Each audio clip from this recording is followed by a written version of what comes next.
João Del Rey, e lá na universidade eu coordeno o Núcleo de Robótica e Tecnologias Assistivas, que já existe há 5 anos. Eu vou falar um pouquinho para vocês sobre as competições de robótica e como que a gente pode utilizar essas competições também na área de educação, como a gente pode usá-las em sala de aula. Só que antes eu gostaria de saber, né, provavelmente tem um público variado aqui, tem alguém que é professor do ensino fundamental aqui presente? Do ensino médio, tem alguém? E da graduação?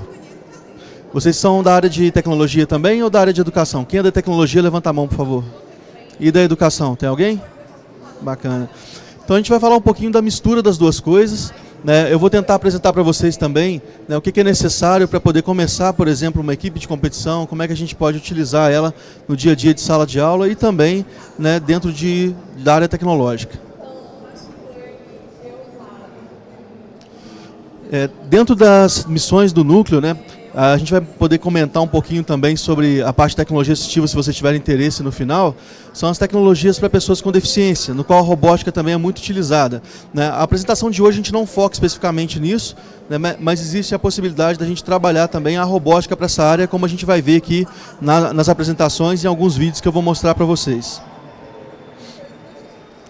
Uma das primeiras coisas que a gente se depara quando a gente quer trabalhar com a robótica, né, principalmente na educação, seja ensino superior, escola ou na parte tecnológica, é como que a gente vai utilizar essa robótica. A gente vai pegar, por exemplo, um problema de robótica, entregar esse problema para um grupo de pessoas trabalharem e a partir daí, então, a gente ensinar conteúdos que são ligados à robótica, ou a gente vai utilizar a robótica para poder ensinar outros conteúdos.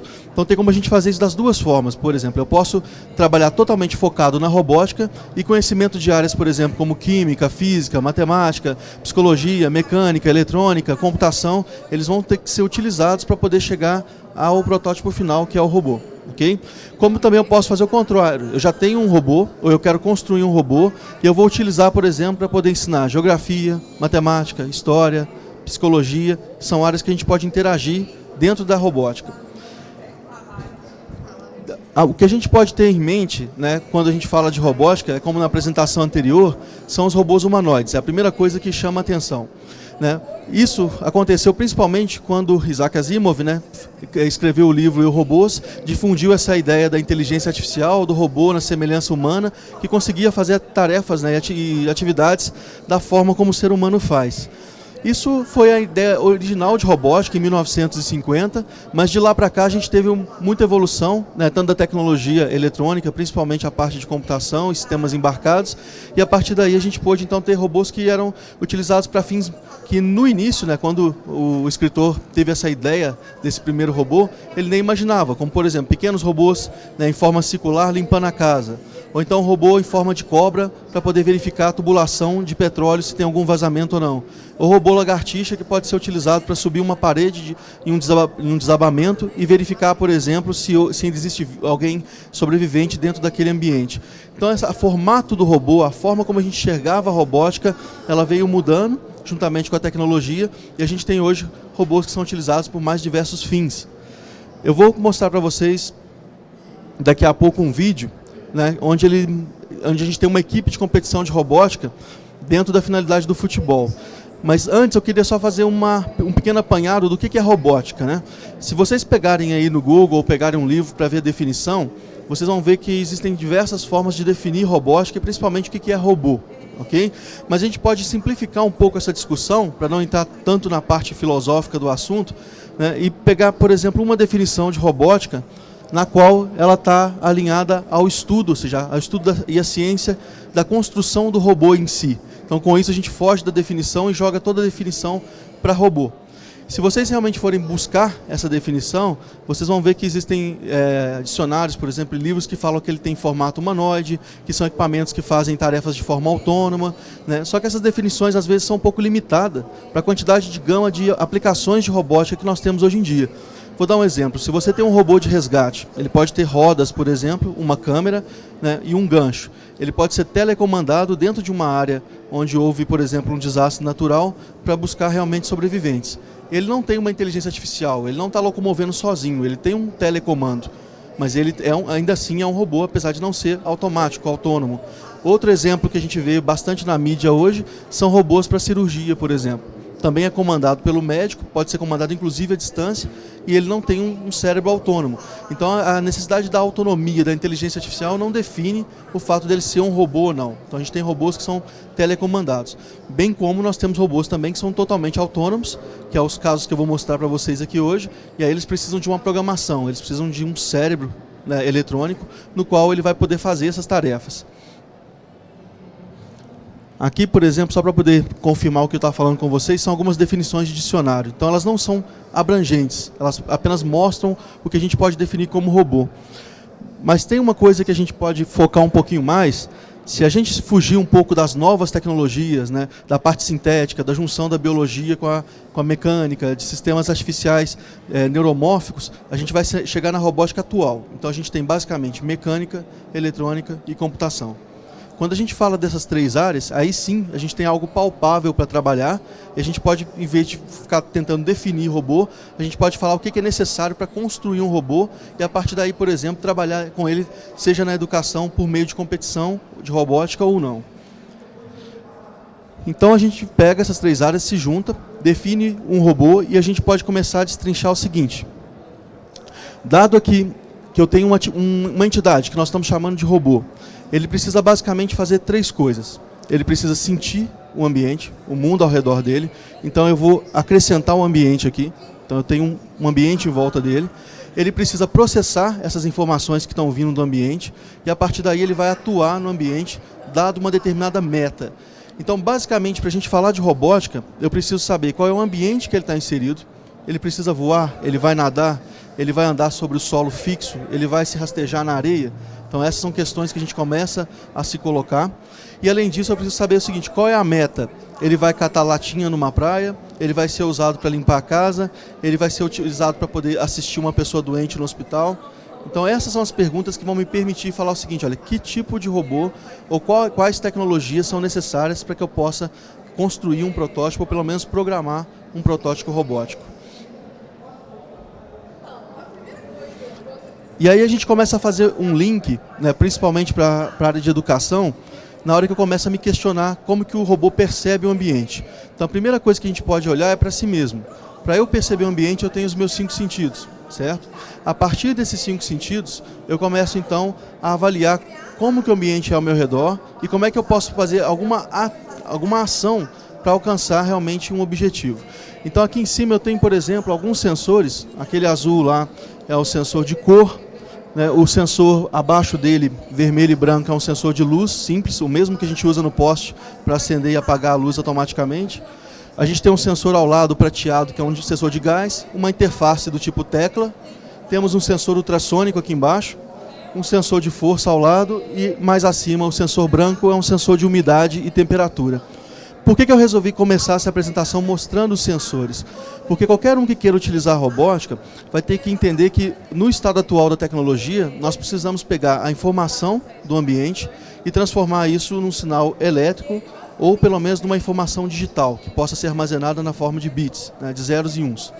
A partir do momento que eu tenho essa informação digital, ou esse sinal elétrico que foi convertido posteriormente para uma informação digital, eu faço o que eu quiser com ela em termos de processamento. Então eu posso pegar qualquer elemento sensor, né, de qualquer grandeza que me interessa, e transformar isso numa informação que vai ser útil para um robô. Só fazendo um paralelo, isso que eu estou mencionando aqui não é apenas para a área de robótica. Se a gente for falar de automação residencial, automação hospitalar, automação industrial, automação rural, né, smart city, né, cidades inteligentes, internet das coisas, que é um tema extremamente atual, todos eles vão começar com essa parte. Eu preciso ter algo que sente o ambiente ao redor, transforma isso em informação e a partir daí eu posso processar essa informação. Aqui eu tenho mais alguns sensores, por exemplo, o sensor de umidade, que está logo abaixo aqui com as duas garrinhas, né, o sensor de presença acima dele, sensor de vazão, aquele preto, um encoder, que pode medir velocidade ou ângulo, que está abaixo, e lá no cantinho uma unidade inercial, que pode medir para a gente o ângulo de um determinado objeto e é muito utilizado para fazer controle, telecomando, eu posso mover meu braço e o robô repete o movimento, como também pode ser utilizado para medir ângulo em drones, quadrotores, né, aviões não tripulados, coisa do tipo. Então essa é a primeira parte que a gente tem que ter uma noção boa, como que esses sensores são utilizados. Por quê?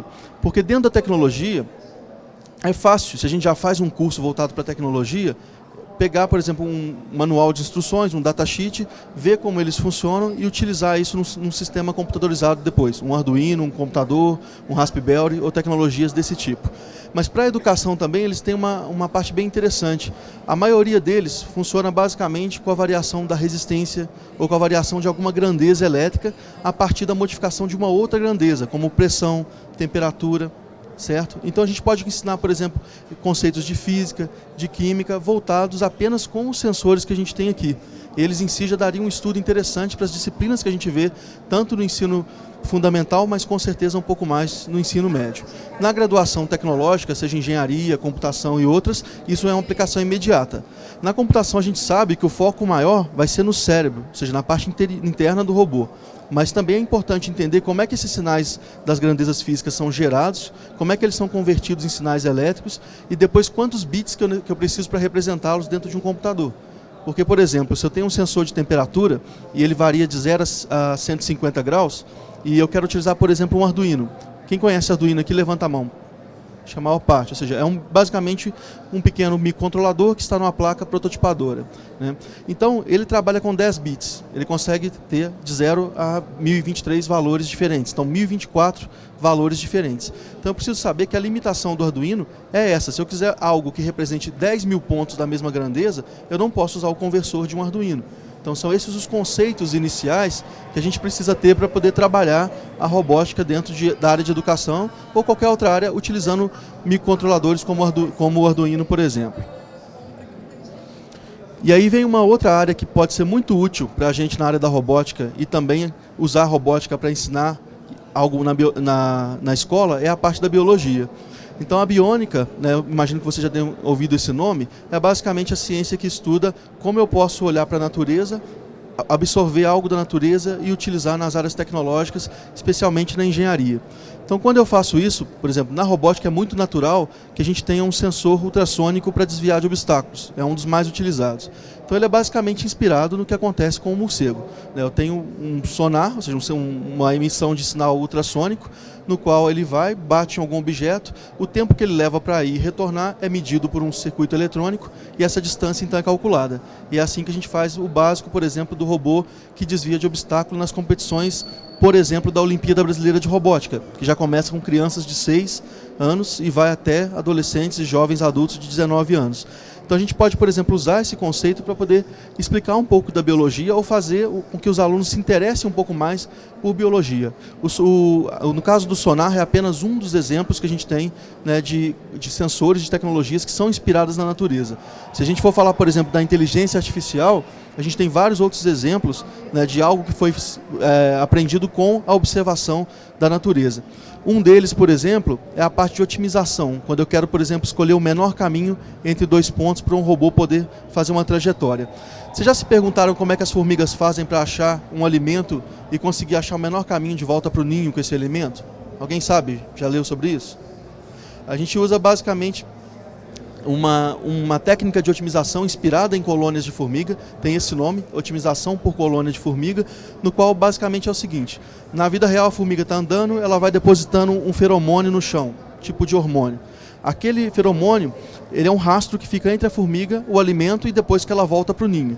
Se você solta mais 2, 3 formigas, elas vão andando, vão passando um caminho, acham o alimento e volta para o ninho. Então, se você pegar, por exemplo, o mesmo alimento e várias formigas, em vez de 2, 3, mais de 100, você concorda comigo que a probabilidade das formigas passarem pelo caminho mais curto vai ser maior? Porque eu tenho várias formigas fazendo a trajetória entre esse caminho e o ninho. Então, e quanto mais as formigas passam pelo mesmo caminho, o feromônio fica mais forte. Então aquele caminho se torna também o caminho preferencial. E assim elas passam a apenas usar um único caminho entre o ninho, né, e o lugar que ela vai, ou seja, e a comida que ela encontrou. Então são várias coisas que a gente se inspira na natureza para poder utilizar na robótica, e a gente pode fazer o contrário, pegar algo que está na robótica e usar isso para ensinar dentro de sala de aula conceitos da natureza, da biologia, da psicologia, principalmente quando a gente falar de inteligência artificial, memória, aprendizado e coisas do tipo. Mas como o nosso foco hoje aqui são nas competições de robótica, eu vou mostrar para vocês um exemplo de vídeo que tem a competição que que a maioria dos alunos, pelo menos da graduação em engenharia elétrica e mecânica, tem um certo interesse, que é a competição de futebol de robô. Então é um vídeo que a gente usa para poder chamar alunos para trabalhar ali. E vocês vão ver que não são só dessa área.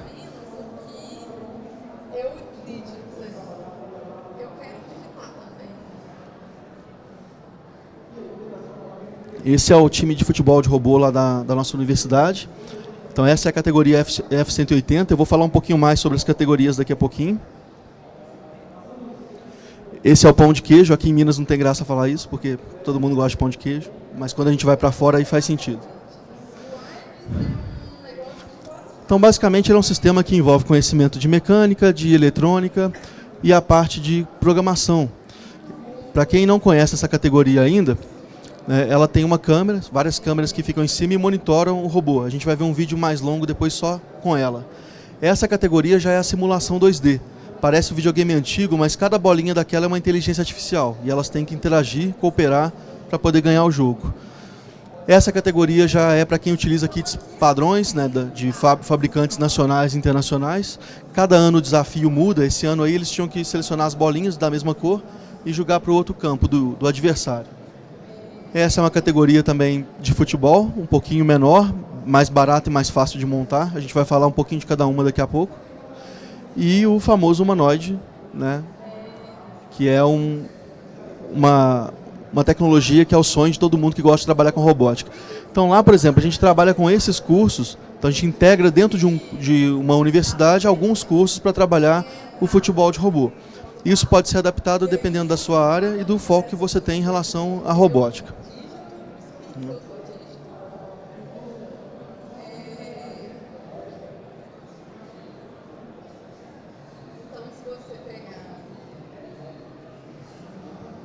Então, pessoal, voltando um pouquinho aqui à nossa parte da robótica em si, quando a gente tem então um robô completo, a gente tem que ter também os atuadores. Na área de robótica, principalmente industrial, a gente chama o elemento final, aquele que interage com o ambiente, de efetuador. Então, por exemplo, eu posso ter na indústria automobilística um robô que vai cortar uma chapa, vai pintar uma chapa, vai fazer um furo. Então, o elemento de pintura, o elemento de corte, o elemento de furo, ele é normalmente chamado de efetuador, e o atuador seria o elemento que move esse efetuador, que é o elemento final. Por exemplo, motores elétricos, sejam de corrente contínua ou corrente alternada, cilindros pneumáticos, cilindros hidráulicos. Então é a parte de potência que envolve a construção e a estrutura de um robô. Aqui, por exemplo, a gente tem um dos efetuadores mais famosos, que é a garra robótica. Então tem várias formas de fazer essa garra robótica. A gente vai mostrar algumas fotos aqui também, vídeos do que a gente tem feito lá com a impressora 3D. Aqui a gente tem exemplos de 3 tipos de atuadores que são os mais utilizados, pelo menos em robôs que utilizam atuadores elétricos, o motor de corrente contínua, o motor de passo e o servomotor. Aqui é interessante a gente parar um pouquinho, principalmente para quem tiver interesse realmente de utilizar esse tipo de tecnologia em sala de aula, porque por mais que a gente possa trabalhar com robôs sem conhecer nada da tecnologia, conhecer pelo menos para que serve cada um desses, nos inspira inclusive a poder criar aulas para a sala de aula. Então o primeiro motor, por exemplo, que é o motor de corrente contínua, ele é muito utilizado para fazer o translado, a movimentação dos robôs, porque a gente consegue controlar a velocidade dele apenas pela tensão que a gente aplica nas extremidades do motor, e a gente inverte o sentido de rotação dele apenas invertendo a polaridade da fonte de alimentação, da bateria e da pilha. Então isso torna ele muito simples para fazer movimentos de robôs que são, por exemplo, seguidores de linha ou robôs que vão desviar de obstáculos. O segundo motor, que é o motor de passo, já trabalha, como o próprio nome diz, de passo em passo, de pequenos ângulos em pequenos ângulos. Então, se eu preciso de um movimento que exija precisão, que eu queira saber exatamente aonde ele vai parar, é um motor mais indicado. E ele é interessante porque ele tem um torque elevado no eixo, então eu posso movimentar coisas que são mais pesadas, vamos dizer assim. E o terceiro já é um servomotor, que na verdade é um motor CC com um circuito eletrônico acoplado, que me permite fazer então ângulos, só que com uma precisão um pouquinho menor do que o motor de passo, mas ele não precisa movimentar de passo em passo. Eu posso falar para ele, vá para 10 graus, agora vá para 90 graus. Então essas aplicações, ou seja, as próprias características desses motores vão fazer com que a gente possa aplicá-los em casos diferentes, como a gente vai ver nos vídeos, nas fotos a seguir. Então, uma das primeiras coisas que as pessoas nos perguntam quando eles vão começar a trabalhar com robótica, principalmente se for voltada realmente para a educação, é o custo da robótica, né? Então eu vou voltar essa pergunta, a resposta dessa pergunta, com o que eu disse lá no início. Um robô ele tem que ter, né, basicamente 3 partes: a parte mecânica, eletrônica e a parte de programação, né, o cérebro dele. E ele precisa ter também, para a gente poder construí-lo, eu preciso saber o ambiente e para que ele serve, quais são as metas. Então, quando eu defino o ambiente, as metas e qual é a estrutura física do robô, eu defino o custo do robô. Então isso varia muito. Eu posso ter robôs aí de milhões ou bilhões de dólares, como o caso dos robôs que vão para Marte, como eu posso ter robô que a gente usa na educação por R$200 ou menos do que isso, né? Feito até com capa de caderno, como a gente vai ver aqui. Então isso vai definir o custo. Só que existe um movimento que vocês provavelmente devem ter ouvido, que é chamado de robótica livre, né, ou robótica de baixo custo. Então tem como eu substituir vários componentes robóticos por coisas que eu posso inclusive retirar do lixo tecnológico, ou do lixo em si, né? Isso tem inclusive um caráter muito interessante porque envolve a questão da sustentabilidade. Além de baixar o custo, eu posso permitir também para aquele que está construindo o robô que ele possa usar a criatividade. Então, um exemplo que a gente teve lá na nossa cidade é que a Superintendência de Educação falou: a gente não gostaria de ter nenhum kit de robótica que viesse pronto. A gente queria que os alunos pudessem pegar uma tampinha de garrafa, pudessem pegar uma lata, pegar um pedaço de plástico e criar um robô a partir daquilo. Então isso é o que a gente chama hoje de robótica livre, e ela vai de encontro a um outro movimento que é muito comum se falar aqui na Campus Party, que é basicamente o movimento maker, ou seja, faça você mesmo, o movimento, né, dos fazedores, como a gente brinca na tradução em português. E com isso a gente tem basicamente as tecnologias do Arduino, que é a mais famosa para a parte de eletrônica, e a impressora 3D, que tem se tornado realmente algo muito forte na área de mecânica. E o mais interessante, né, um exemplo lá do nosso próprio núcleo na UFSJ, a gente não utiliza, por exemplo, nenhum software pago. Todos os softwares são gratuitos, eles estão na internet. O 123D, por exemplo, que é software de mecânica, KiCad, software para construção de circuito elétrico, o Scratch para programação gráfica para Arduino. Então são softwares que a gente consegue baixar da internet, inclusive colaborar com eles, a gente pode mandar ideias, sugestões, e faz com que o custo da produção reduza muito. É lógico que se a gente estiver falando aí de um robô para fazer cirurgia, né, médica, a gente está falando de um outro nível de componentes, um outro nível de softwares que foge do escopo da robótica livre. Só para poder exemplificar um pouquinho para vocês, dentro do que a gente tem trabalhado lá na universidade, nas aulas de robótica, a gente tenta juntar, né, aquelas áreas, aqueles valores, ou pelo menos filosofias que estão colocadas ali em cima, né? Basicamente a metodologia científica, a gente tenta levar desde o início para as crianças o pensamento científico. Como é que eu observo a natureza, como é que eu faço coleta de dados, a partir dessa coleta, dessa observação, como é que eu posso gerar uma hipótese, né, uma solução para essa hipótese que venha trazer um conhecimento científico observável. Então isso a gente percebe que a gente consegue trabalhar a questão do pensamento indutivo, né, do pensamento que é adequado principalmente para as áreas de engenharia e computação na hora de construir um software ou um produto. Uma outra coisa que a gente tenta fazer são a promoção de valores universais, principalmente na área da inclusão social. Por sermos um núcleo de tecnologias assistivas, nós temos aulas de robótica com alunos com dislexia, TDAH, autismo, síndrome de Down, alunos surdos, né, e começando agora com a parceria com a Federal do Rio de Janeiro para atender também alunos com deficiência visual. A gente vai criar um curso de robótica voltado exatamente para alunos com deficiência visual. Então a gente tenta trazer isso também, como eu vou mostrar no vídeo para vocês, dentro das áreas que a gente trabalha. Desenvolver habilidades críticas e sociais, ou seja, a gente pode utilizar, por exemplo, o ensino baseado em projeto, que é você pegar um problema do dia a dia, de preferência que aquelas pessoas tenham, né, conhecimento, que faça parte da vida cotidiana delas, e usar esse problema para poder trabalhar o aprendizado, e não simplesmente chegar na sala e falar assim: hoje vamos estudar eletrônica, então um diodo é isso, isso e isso. Não, você coloca um problema e as pessoas começam a perguntar como é que eu vou utilizar então as tecnologias para isso, tá?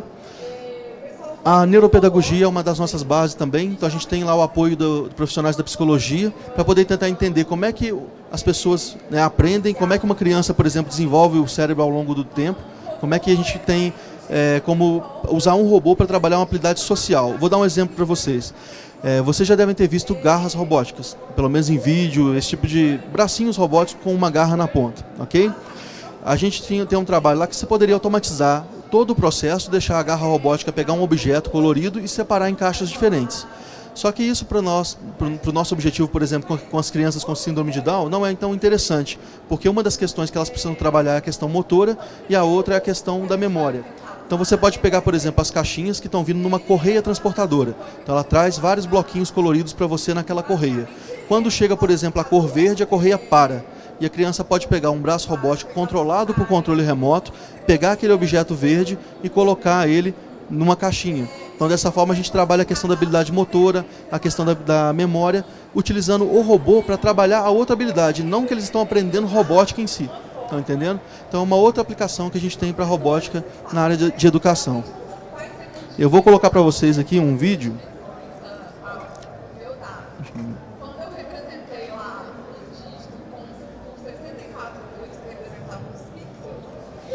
Isso aí é um laboratório onde a gente junta lixo tecnológico. Basicamente a função dele é isso, receber sucata, né? E daí a gente vai tirando os materiais para utilizar, por exemplo, em aulas de robótica e em outras áreas também lá do curso de engenharia elétrica, né? Então, ó,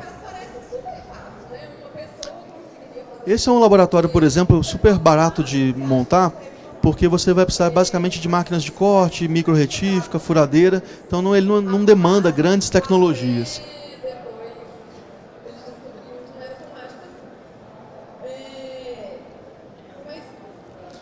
Aqui a seguir, por exemplo, nós temos um aluno que ele está furando uma lateral de um robô em acrílico. Mas aquele robô, primeiramente, ele foi desenvolvido pelos alunos em papelão. Eles cortaram no papelão, montaram uma versão 3D no papelão, e aí depois os alunos da engenharia passaram para o acrílico, já que eles eram alunos, né, de ensino fundamental, a gente não queria que eles se machucassem. Então a gente não deu acesso ao maquinário, mas eles desenvolveram o formato do robô. E aqui a gente tem uma aula para os alunos que são surdos. Então vocês estão vendo que tem uma intérprete de Libras que estava dando a aula de robótica para os meninos lá. Aqui a gente tem um robô seguidor de linha também, feito com acrílico. Eles estavam começando a aprender a programação. Alunos de 12 anos aqui.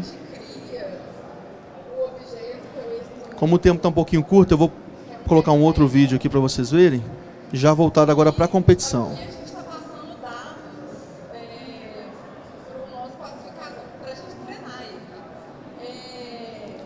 Eu vou começar rapidamente com os vídeos voltados para ensino médio fundamental e depois eu passo para os vídeos de competição da graduação, ok?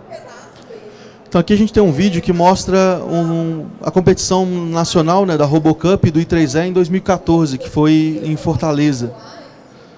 Então a gente tem aqui as arenas, por exemplo, da Olimpíada Brasileira de Robótica, naquela época. Esse aqui já é um vídeo um pouquinho mais atual, já são as arenas da competição mundial de 2016. Então, para quem não conhece a RoboCup, ela existe em nível estadual, nacional, às vezes latino-americano e também mundial. Nós trabalhamos com a RoboCup e com o I3E por eles terem um cunho científico e educacional. Então, eles têm um evento científico atrelado. Então, toda a competição da RoboCup e do I3E tem um evento científico no qual você pode apresentar trabalhos mesmo, né, escritos como artigos. E nesse caso aí, eles estão utilizando um kit comercial, mas hoje em dia tem sido utilizado bastante o Arduino e outras tecnologias para essa competição também.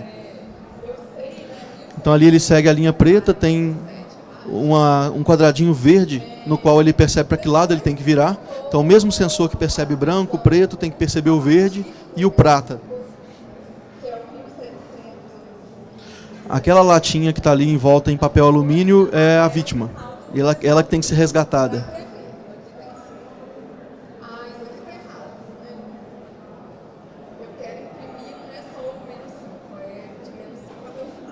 Eu quero deixar ele chegar ao final para mostrar para vocês uma questão interessante sobre essa competição. Ele viu a fita prata, agora ele começa a parte de navegação. Ele para de seguir linha e tem que navegar de forma autônoma. Ele está procurando a vítima. Ele achou.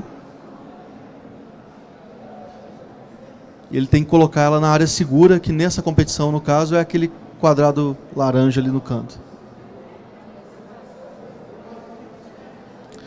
Então, ou seja, com a competição dessas, né, a gente tem crianças a partir de 6 anos, a gente começa a estimular várias áreas e são, por exemplo, robôs que são utilizados na indústria. Você tem seguidor de linha utilizado para fazer armazenamento e basicamente operações em hospitais também, entrega de remédio em hospitais. Né, o robô que identifica a vítima, a gente tem com uma tecnologia um pouco mais avançada. Para a graduação seria esse daqui, ó. Vou passar ele um pouquinho.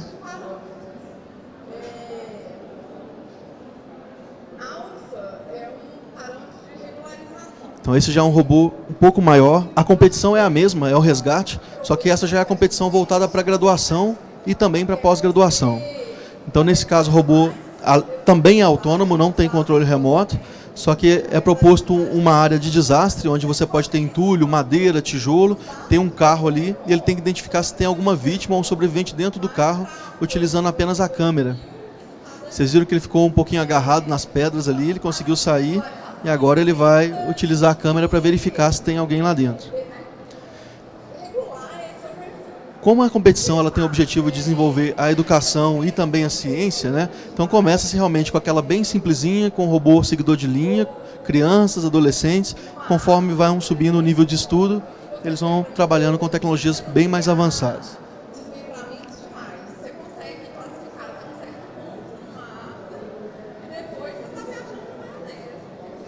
Ainda para o ensino médio fundamental tem uma categoria que chama muita atenção, que é a dança com robôs. Então eles têm que criar um cenário. O cenário pode ter projeção com data show. Eles têm que fazer a fantasia, o uniforme, pode até compor a música se quiser. Naquele caso o robozinho estava virando as folhas, né, do livro que estava na frente dela. Era um robô que virava a folha sozinho. Robô Peter Pan, robô Capitão Gancho andando para lá e para cá, e depois eles vão dançar junto com o robô. Então, para as escolas, principalmente, isso atrai muito porque trabalha arte, música em conjunto com a robótica.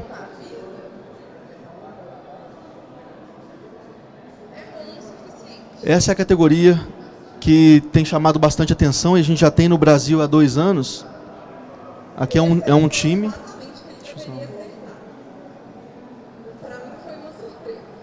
O vídeo é um pouco longo, eu vou mostrar somente alguma parte. Então, é um robô, por exemplo, são robôs para auxiliar em atividades domésticas. A categoria chama At Home. Como ela tem a At Work, por exemplo, que é voltada para a indústria, para o trabalho, né?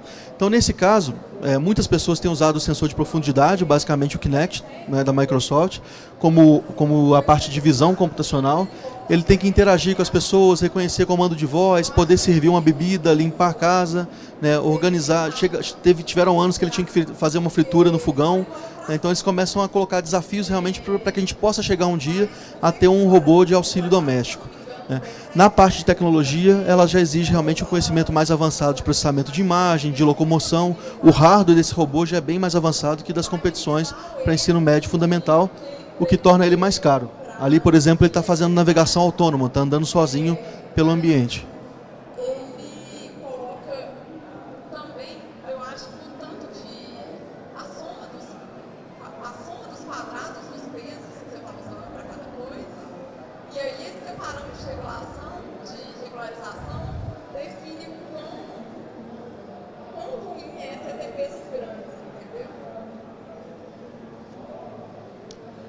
E esse aqui, por exemplo, é a categoria que eu comecei falando para vocês, que é o F-180 Small Size da RoboCup. Aqui é a final no Japão. Então, ou seja, você tem 4 câmeras em cima que estão vendo os robôs, né, da parte superior. Vocês podem perceber que a bola central que está em cima de cada robô só existem 2 cores. Naquele caso ali, o azul e o amarelo. Então isso define os times. As outras 4 bolinhas que estão em volta da bola central é utilizado para definir a posição do robô e quem é ele, qual é o jogador. Se ele está virado para frente, para trás. Então ele tem sistema de chute, que usa solenoide, tem sistema de chute parabólico, que faz a bolinha passar por cima, né? E tem também a parte de drible, ele consegue puxar a bolinha, girar com ela e depois dar um passe para outro adversário. Então na final, por exemplo, a Karen de Mello, que é a grande campeã mundial, já consegue mandar ele em chute parabólico e cabecear para o gol, né, ao nível que essa competição já está. Ela é muito mais dinâmica, por exemplo, que o Humanoids. Eu vou mostrar um vídeo do Humanoids aqui, pelo menos o iniciozinho dele. Só um teste do latino-americano. Então, e já existem humanoides, principalmente no Japão, que tem um movimento um pouco mais suave, né, mais humanístico do que esse daí. Mas basicamente ele fica dançando E é muito difícil conseguir fazer um humanoide ter equilíbrio, né? Conseguir fazer um movimento de pêndulo para andar, ainda por cima o chute e conseguir ficar em pé. Então esses são desafios tecnológicos, né, que o país já consegue trabalhar. A gente já tem algumas equipes nessa área por aqui, mas o exterior com certeza está um pouco mais avançado, ou bem mais avançado que a gente nessa parte.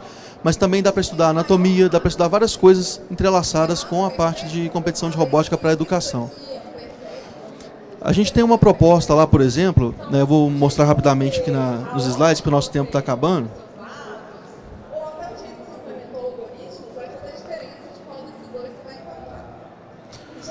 Só um exemplo de como vocês podem levar isso para a sala de aula, quem tiver esse interesse. A gente pode pegar, por exemplo, o exemplo da 5ª série. Podemos pegar os conteúdos regulares, qualquer um deles, física, geografia, matemática, o que o MEC chama de conteúdos transversais, né, por exemplo, saúde, meio ambiente, e a gente faz uma escolha. Vou trabalhar então a robótica com esses conteúdos. Então eu coloco um terceiro eixo ali em cima, no qual eu vou criar um projeto integrador. Então vamos supor que a gente vai trabalhar geografia, né, com pluralidade cultural. Então a gente pode criar uma competição de robótica, por exemplo, fora dessas da RoboCup ou qualquer outra entidade, dentro de uma escola ou dentro de uma universidade, no qual a gente quer, por exemplo, eu quero criar robôs para folclore. Então eu vou pegar o Bumba Meu Boi, eu vou pegar o Saci, vou pegar cada folclore de uma região brasileira, fazer um estudo primeiramente com as crianças, mostrar o formato dessas entidades, né, o Boto, por exemplo, e propor então que o robô, o projeto integrador final, seja uma dessas entidades. E aí a gente pode, no nosso caso lá, a gente propôs, por exemplo, trabalhar com 6 aulas para chegar a isso. Então uma aula de estruturas mecânicas, uma aula de eletricidade eletrônica, uma de artes plásticas, onde poderia usar, por exemplo, EVA, cerâmica fria, qualquer material que envolvesse, né, a construção do objeto lá, do robozinho em forma de folclore, né? Uma parte de lógica e programação, uma parte de artes, músicas, porque o Arduino consegue gerar música, com o Shield MP3 você poderia fazer ele ter uma simulação de fala, né? E no final você teria o projeto integrador, que poderia ser, por exemplo, o Bumba Meu Boi. Então esse é um exemplo, uma forma de como utilizar todas essas áreas integradas em sala de aula para gerar então um robozinho, algo que possa estimular crianças e adolescentes a estudarem. Na universidade também a gente usa isso bastante e tem diminuído a evasão, principalmente nos cursos de engenharia, que a gente sabe que os 3 primeiros períodos lá das matemáticas, dos cálculos, das físicas, às vezes assustam um pouquinho os estudantes.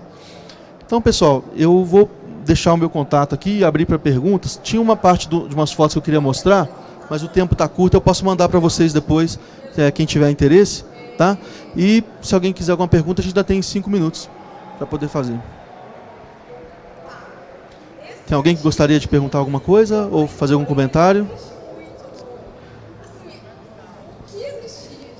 Queria saber sobre a OBR, como é que está a OBR, se tem algum evento aqui em Minas, como é que você está vendo esse movimento aí? Eu fui o coordenador nacional da OBR, da parte prática, durante 3 anos, e há 2 anos eu trabalho com a extensão da OBR. Então a gente tem a função lá na universidade de levar esses projetos para as escolas, para as instituições. Então a gente tem uma parceria, por exemplo, na Unifap, lá no Amapá, no Acre, em Goiás, criando esses projetos de robótica. Aqui em Minas a gente está com uma participação atual, esse ano, foram 89 equipes, divididas no ensino médio e ensino fundamental, e a gente tem sediado a estadual lá em São João del Rei, na universidade. Mas o nosso interesse agora é conseguir exatamente mais parceiros, principalmente para a área da OBR, né, em escolas ou universidades de outras regiões de Minas, para que a gente possa fazer, por exemplo, como São Paulo, Pernambuco, e criar as regionais. Porque hoje a gente tem essa questão do deslocamento entre os alunos de várias áreas de Minas para São João del Rei. Aqui de Belo Horizonte não fica tão longe, mas, por exemplo, de norte de Minas, de Uberlândia, fica bem difícil chegar lá. Mas o que a gente tem percebido assim, na UBR no Brasil como um todo, é que a participação tem subido 100% por ano. A gente tem tido o dobro de participantes, no mínimo, por ano, basicamente porque os professores estão conseguindo entender como utilizar a robótica realmente em sala de aula. A gente usa bastante esse software aqui, que é o Scratch, só mostrar para vocês. Ele não é basicamente para OBR, né? Mas é um software que permite programar o Arduino, né, de forma gráfica. Então eu tenho aqui um sempre, tenho aqui um si, sempre si. Tem os comandos aqui, por exemplo, para leitura de sensor analógico, digital, né, que eu posso trabalhar a programação. Ah, não está passando. Passa para cá.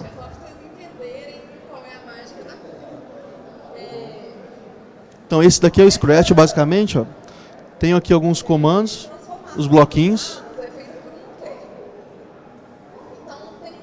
Tenho, por exemplo, a END, a OU aqui embaixo, os operadores. Então tudo que você teria do básico de uma linguagem C, daquilo que é usado no Arduino, você tem esses softwares, não só o Scratch, tem ArduBlocks, tem alguns outros, né, que a gente trabalha, que você pode começar nas escolas, por exemplo, sem ter que trabalhar diretamente com a linguagem C, que muitas vezes é pesada, ou Python, ou qualquer outra linguagem.